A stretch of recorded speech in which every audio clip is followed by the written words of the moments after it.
Assalamualaikum warahmatullahi wabarakatuh. Perkenalkan, nama saya Haji Kumala Dewi dengan nomor induk mahasiswa 240201010031 dari kelas MJ 301. Pada kesempatan kali ini, saya akan mempresentasikan materi mengenai pola produksi dan manajemen proyek dalam mata kuliah Manajemen Operasional 1.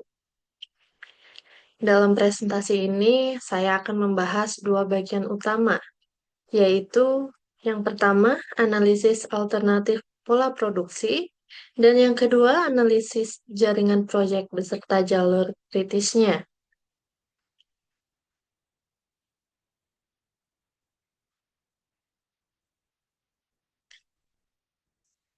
Data permintaan, baik, pertama kali ini kita lihat data permintaan. Permintaan selama 1 tahun dibagi menjadi 4 triwulan, yaitu triwulan pertama sebesar 400 unit, triwulan kedua meningkat menjadi 1.100 unit, triwulan ketiga kembali meningkat menjadi 1.300 unit, dan triwulan keempat menurun menjadi 900 unit. Jika kita jumlahkan, total permintaan selama 1 tahun adalah 3.700 unit. Dari data ini, kita bisa melihat bahwa permintaan tidak stabil. Terjadi kenaikan yang cukup signifikan dari triwulan pertama, kedua, lalu naik lagi triwulan ketiga, dan akhirnya turun di triwulan keempat. Fluktuasi inilah yang menjadi dasar dalam menentukan strategi produktif yang paling efisien. Bagian kedua, alternatif pola produksi. Pada konstan, pada pola konstan, perusahaan memproduksi jumlah yang sama setiap triwulan, yaitu 1.000 unit. Artinya, total produksi selama 1 tahun adalah 4.000 unit, sedangkan total permintaan hanya 3.700 unit, sehingga terdapat kelebihan 300 unit yang harus disimpan sebagai persediaan. Kelebihan dari pola ini adalah produksi stabil, tenaga kerja tidak banyak berubah, sehingga labor turnover cost relatif kecil. Namun kekurangannya adalah adanya biaya penyimpanan karena stok menumpuk, terutama di awal periode. Jadi pola konstan memberikan stabilitas, tapi menimbulkan biaya simpan. Pada pola bergelombang, produksi disesuaikan dengan permintaan setiap triwulan. Artinya, produksi mengikuti angka 400, 1.100, 1.300, dan 900 unit. Kelebihannya adalah tidak ada biaya simpan dan tidak ada kekurangan produksi. Namun, perubahan produksi yang sangat besar menyebabkan biaya labor turnover meningkat. Total labor turnover cost pada pola ini adalah 235.000 rupiah. Biaya ini muncul karena perusahaan harus menambah dan mengurangi tenaga kerja secara signifikan. Akibatnya, ada biaya rekrutmen, ada biaya pelatihan, dan potensi turunnya produktivitas. Jadi, meskipun tidak ada biaya simpan, biaya tenaga kerja menjadi sangat tinggi. Pola mendarat. Pola moderat, produksi dibagi menjadi 800, 800, 1.200, dan 1.200 unit. Total produksi tetap 4.000 unit, sehingga ada kelebihan 300 unit. Namun distribusinya lebih seimbang dibanding pola konstan.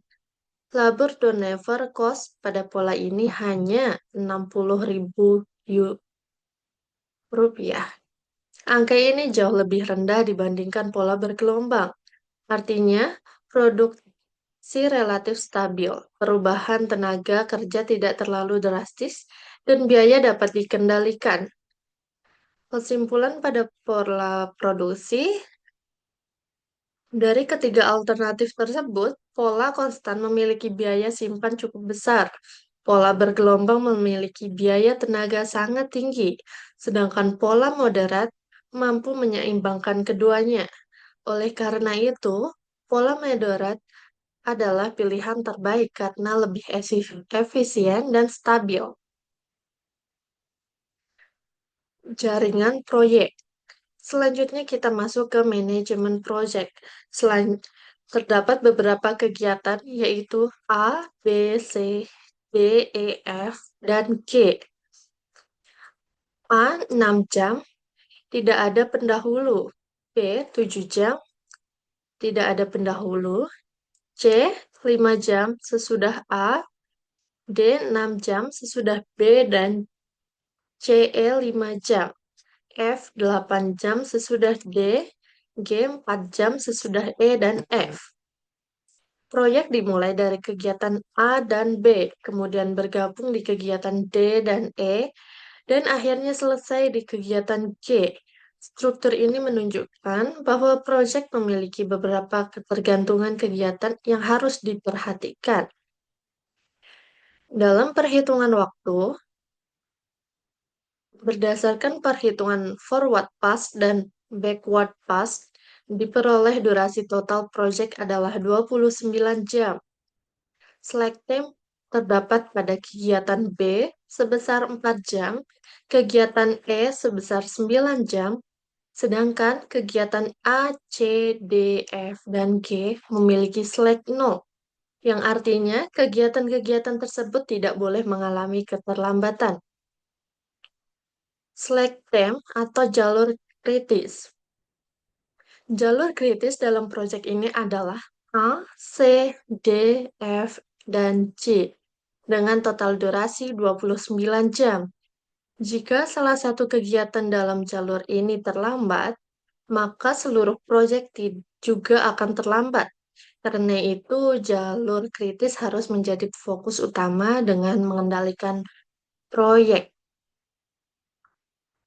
Kesimpulannya, pada pola produktif yang paling efisien adalah pola moderat. Durasi total project adalah 29 jam dan jalur kritisnya adalah A, C, D, F, dan G. Dengan memahami pola produktif dan jaringan proyek, perusahaan dapat mengelola biaya secara efisien dan menyelesaikan proyek tepat waktu. Demikian presentasi yang dapat saya sampaikan. Terima kasih atas perhatiannya. Wassalamualaikum warahmatullahi wabarakatuh.